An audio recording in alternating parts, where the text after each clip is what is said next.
අචින්ත තම්පේ භවති චින්ත තම්පේ විනස්සති. මේ ලෝකේ වෙන දේ හිතා ගන්න බෑ. හිතන දේ වෙන්නේ නෑ. ඉතින් වර්තමාන පාලකයන් හිතාගෙන ඉන්නවා 2030 40 50 වෙනකන් ඉන්නවා කියලා පම්පෝරි නම් ගහනවා. 2040 50 වෙනකන් ඉන්න මේක රුසියාවදී. එහෙම නැත්නම් ඊශ්‍රායලයේදී. අන්න ඒ ජනාධිපතිවරුන් නම් ඉන්නව සෑහෙන කාලයක්. ඒ රටවල් හදලා රටවල්ට දැඩි ලෝකෙන් ප්‍රබලම නායකයෝ. එහෙම නායකෙක් නෙවෙයි අද ලංකාවේ පත් වෙලා ඉන්නේ. ත්‍රස්තවාදී කණ්ඩායමක ත්‍රස්තවාදී ක්‍රියා කරපු 89 මේ රටේ ලේවිලක් කරපු මිනිසුන්ගේ බෙලි කපලා වැටවල ගහපු පක්ෂික නායකයෙක් තමයි අද ජනාධිපතිලා. ඉතින් 30 අවුරුදු යුද්ධයක් තිබිච්ච රටේ ඒ යුද්ධය අවසන් කරපු නායකයව අවුරුදු 10කින් පරාජය කළා ගෙදර යවපු මිනිස්සුන් රටක් මේක. යුද්ධයක් අවසන් කරපු නායකයා. එතකොට මේ රටේ කලකෝලාල කළා ලේවැගිරියෙන් කරපු මිනිහෙක්ව මේ රටේ 2050 කන් ජනාධිපති විදිහට තියාගන්න මේ රටේ මිනිස්සුන්ට ඔළුවේ අමාරුවක් නෑ මං හිතන්නේ.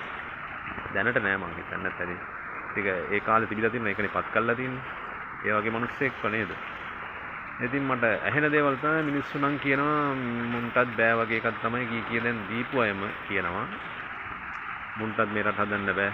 මුන් හරියන්නේ නෑ කියන එක තමයි මාලිමාවට කතරේ ගහපු මිනිස්සුත් දැන් කියන්න පටන් ගන්න තියෙනවා. 21 වෙනිදා පොඩි ආණ්ඩුවට දුන්නා පොඩි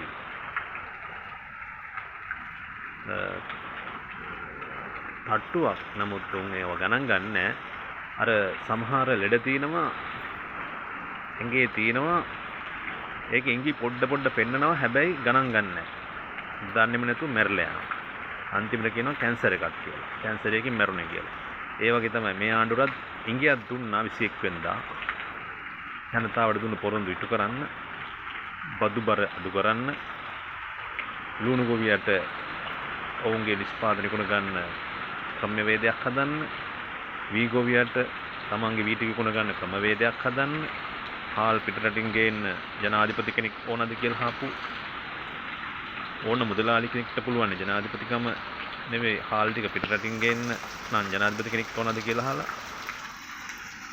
ඒක මුදලාලි කෙනෙකුටත් කරන්න පුළුවන් කියපු අය නෙමෙයි. එහෙම අය තමයි අද නාගත් පොලේ ගාගෙන ඉන්නේ. මොන 21 දුන්නා තව අවුරුදු 4ක් තියෙනවා. කවුරු කොහොම කිව්වත් 2029 ජනාධිපති නාමල් රාජපක්ෂ. ඒක කාටවත්ම නවත්තන්න බෑ. ඒ නාමල් රාජපක්ෂ නැතුමන් 2029 වෙනි ඉතාම බලවත් වෙනවා.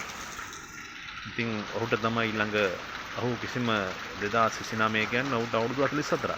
මම හිතනවා 44 කියන්නේ පොඩි කොල්ලෙක් නෙමෙයි. 44 කියන්නේ ඉතාම වැඩ කරන්න පුළුවන් හොඳ වයසක්. ඉතින් අපි ආණ්ඩුර කියනවා ජනතාවට දුන්න පොරොන්දු ඉෂ්ට කරන්න. ඒ විදිහට ඉතින් ඔබලට බලේ ඉන්න අවස්ථාවක් තියෙනවා නම් නැත්නම් ඉතින් අපිට ප්‍රශ්නයක් නැහැ. go home තමයි ඊට පස්සේ ඔයාලට